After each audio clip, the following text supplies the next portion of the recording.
Hi అండి. నేను ఝాన్సీని, మన అడగర్ల ఝాన్సీస్ ఛానల్ నుండి మాట్లాడుతున్నాను. అయితే ఈరోజు రెసిపీ ఏంటంటే వంకాయ బంగాళదుంప కూర నా స్టైల్లో అనమాట. నేను ఎలా చేస్తున్నాను మీకు చూపిస్తాను. అయితే ఫస్ట్ గుండి పాన్ వేడెక్కింది. దీంట్లో మనం ఆయిల్ వేసుకుందాం.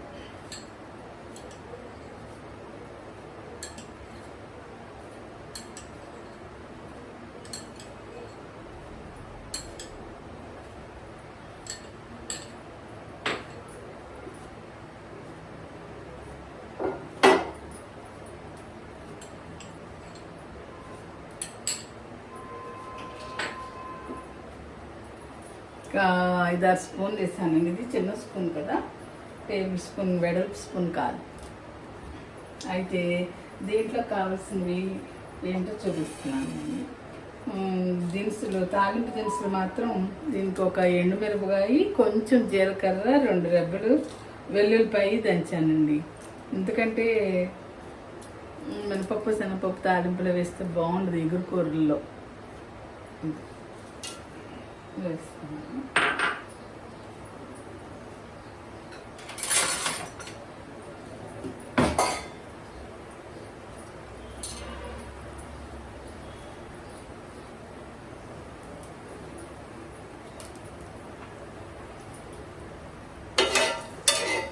అయితే ఉత్తిగా వంకాయ కూర ఉంటే ఒక్కోసారి మసాలా వేస్తాను, ఒక్కోసారి వేయను. కానీ కొంచెం ఒక వంకాయతో పాటు బంగాళదుంపలు కలిపితే మాత్రం కాస్త అల్లం వెల్లుల్లి కూడా వేసుకోవాలండి. ఇంకా ఇప్పుడు జీలకర్ర అవి తాలింపు దినుసులు వేగినాయి కదా, కాస్త కరివేపాకు, ఒక మీడియం సైజు ఉల్లిపాయ, 3-4 పచ్చిమిరపకాయలు అలా పొడుగ్గా కట్ చేసిస్తున్నాను.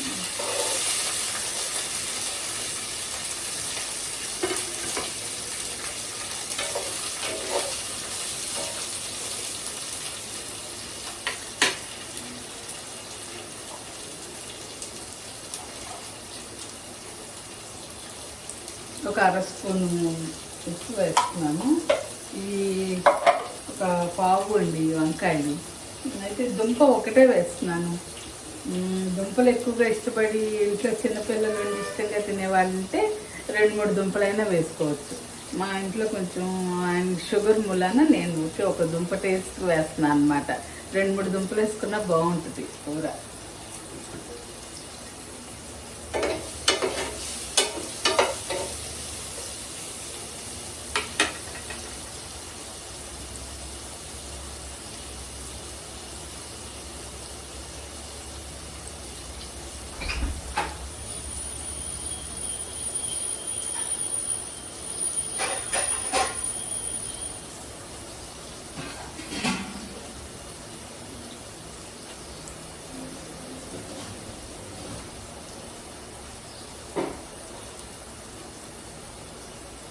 కొంచెం ఉల్లిపాయ వేగనివ్వాలి.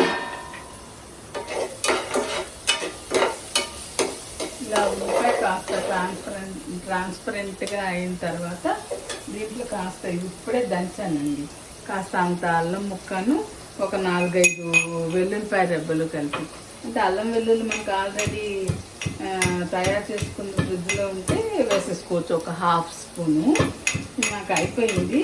పైగా ఇలా ఫ్రెష్గా దంచి వేస్తే ఆ టేస్ట్ వేరండి, ఇంకా బాగుంటుంది.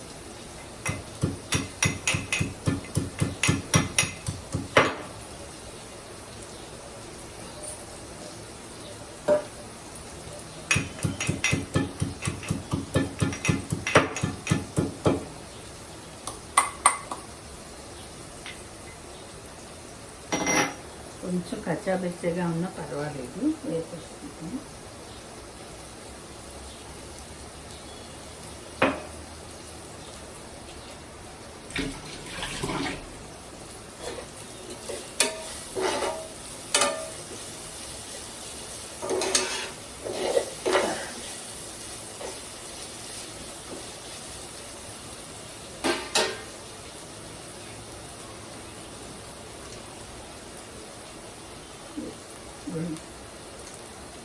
వంకాయలు సన్నగా ఇలా ఈ సైజు ముక్కలు కనబడుతుంది అనుకుంటాం. ఈ సైజు ముక్కలు కట్ చేసి ఉప్పు నీళ్ళల్లో వేసి ఉంచానండి. ఉప్పు నీళ్ళల్లో వేయాలంటారు కదా, కండ వస్తుందని. లేకపోతే అలాగే ఒక దుంప కట్ చేసి నీళ్ళల్లో వేసి ఉంచాను. ఇది కూడా బయట పెట్టేస్తే నల్లగా అయిపోతాయి నీళ్ళల్లో వేయకపోతే. వంకాయలు అయితే కంపల్సరీ ఉప్పు నీళ్ళలో వేయాలండి. వండేలోపే దాని ఇది మారిపోతుంది. లేకపోతే కట్ చేసినప్పుడే ఉప్పు నీళ్ళు దగ్గర పెట్టుకుని దాంట్లో వేసేయాలి. సరే, ఇప్పుడు ఇది అల్లం వెల్లుల్లి వేగింది కదా, దీంట్లో మనం ఇప్పుడు వేయాల్సింది ఏంటంటే పసుపు కారం వేసేద్దాం.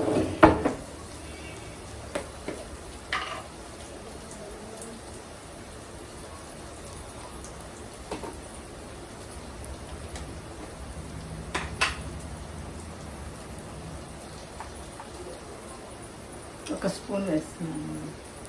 కారం మన టేస్ట్ని బట్టి అండి. కొంచెం ఎక్కువ తినేవాళ్ళు ఎక్కువ వేసుకోవచ్చు, లేదంటే ఇంకా తక్కువ వేసుకునే వాళ్ళు ఉంటారు. ఒక అర స్పూన్తో అలా వేసుకునే వాళ్ళు కూడా ఉంటారు. అది మన ఇష్టం. కానీ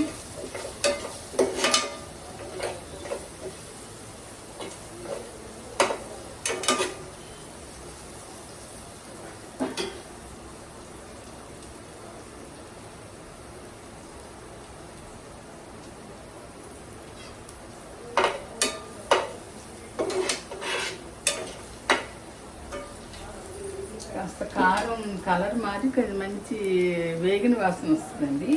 అప్పుడు ఈ వంకాయ ముక్కలు కొంచెం ఇలా ఇలా అనేసి ముందే అసలు ఒకసారి కడిగేసాను. కడిగేసినాకే ఉప్పు నీళ్ళల్లో వేసాను అనమాట. ఇవన్నీ వంకాయ ముక్కలు వేస్తాను. పుచ్చులు చూసుకోవాలి, పుచ్చులు లేకుండా జాగ్రత్తగా కట్ చేసి పెట్టుకుంటాం కదా. ఒక్కో టైంలో అసలు వంకాయ సగం పుచ్చులు వస్తాయండి. మరి అది అప్పుడు సీజన్ కాదో మరి ఏంటో తెలీదు. ఇవాళ అయితే అసలు అన్నీ బాగున్నాయి.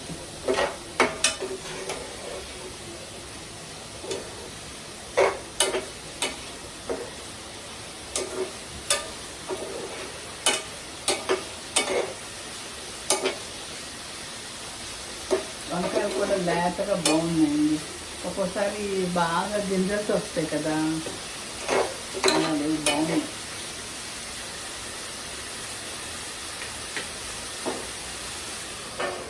కొంచెం సేపు అలా ఉప్పు కారం పట్టనిద్దాము.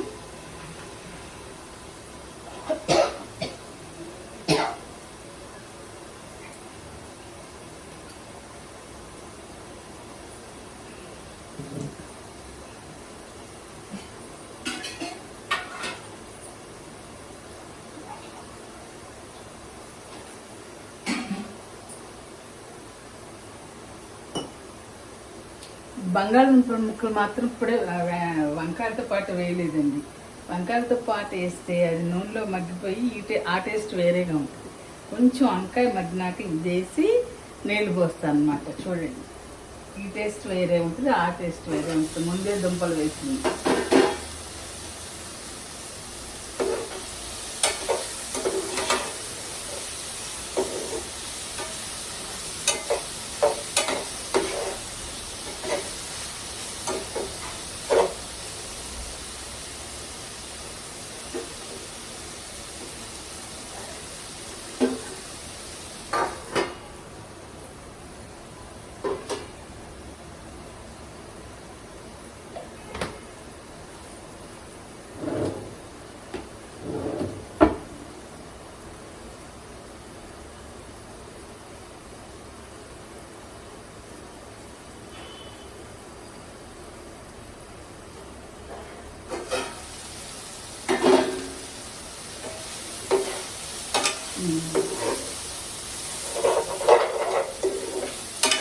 ఇప్పుడు మనం ఈ దుంప ముక్కలు వేసుకున్నాం. కట్ చేసిన బంగాళదుంప ముక్కలు వేసి ఇలా కొంచెం 2 సార్లు వేసి మూత పెట్టేది నేను నీళ్ళు వేసి.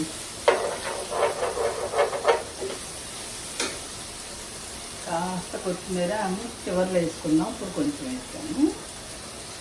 ఇది నాకు మళ్ళీ కొద్దిగా వేద్దాం. బాగుంది అంటే కొంచెం అలా నీళ్ళు పోసేసుకోవాలన్నమాట.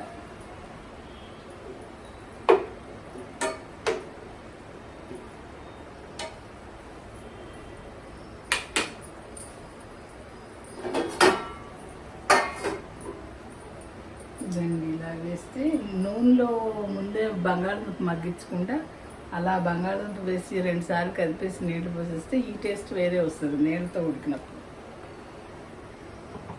ట్రై చేసి చూడండి. అయితే నాకు ఈ కరివేపాకు వేస్తుంటే ఎప్పుడు ఒక మాటలు గుర్తొస్తాయండి. మా చిన్నమ్మాయిని నారాయణమ్మ కాలేజీలో జాయిన్ చేయడానికి, ఇంజనీరింగ్ కాలేజీలో జాయిన్ చేయడానికి తీసుకెళ్ళినప్పుడు మేమిద్దరము మా అమ్మాయిని తీసుకుని వెళ్ళాము. వెళ్తే అక్కడ పుల్లారెడ్డి గారు వచ్చారు.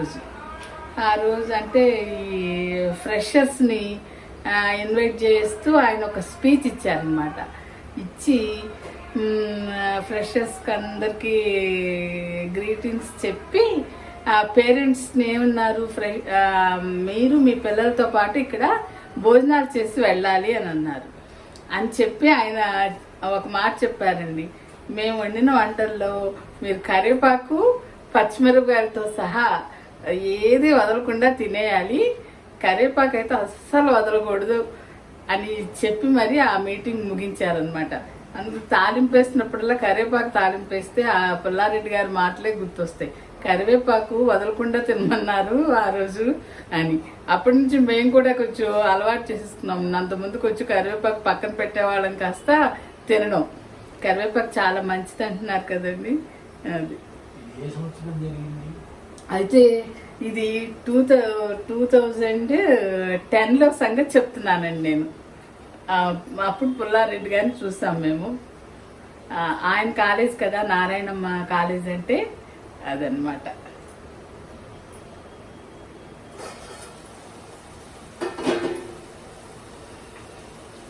ఆ రోజు ఆయన చక్కటి భోజనాలు ఏర్పాటు చేశారండి. స్వీట్ షాప్ వాళ్ళు కదా, చక్కగా 2 రకాల స్వీట్స్ పెట్టి మంచి భోజనం ఏర్పాటు చేశారు. ఆ పిల్లలతో పాటు మేము అందరం భోజనం చేసి ఇంకా పిల్లల్ని అక్కడ నుంచి వచ్చేసామన్నమాట.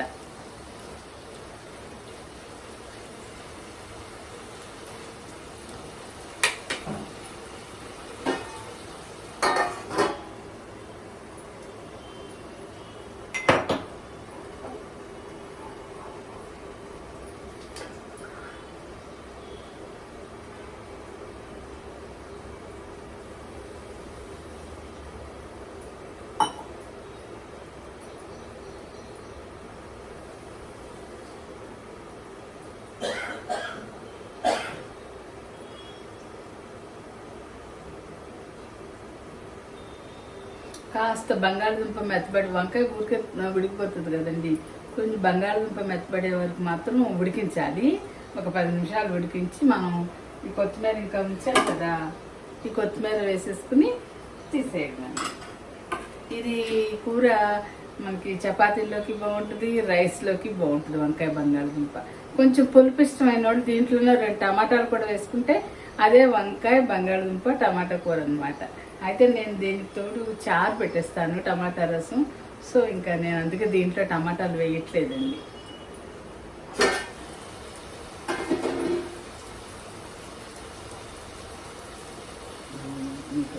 కొత్తిమీర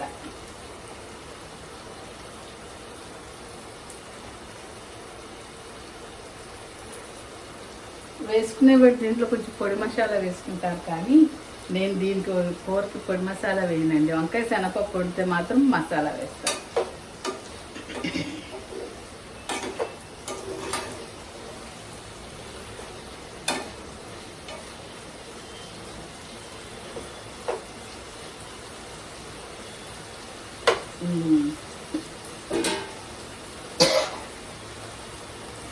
ఒక్క 2 నిమిషాలు.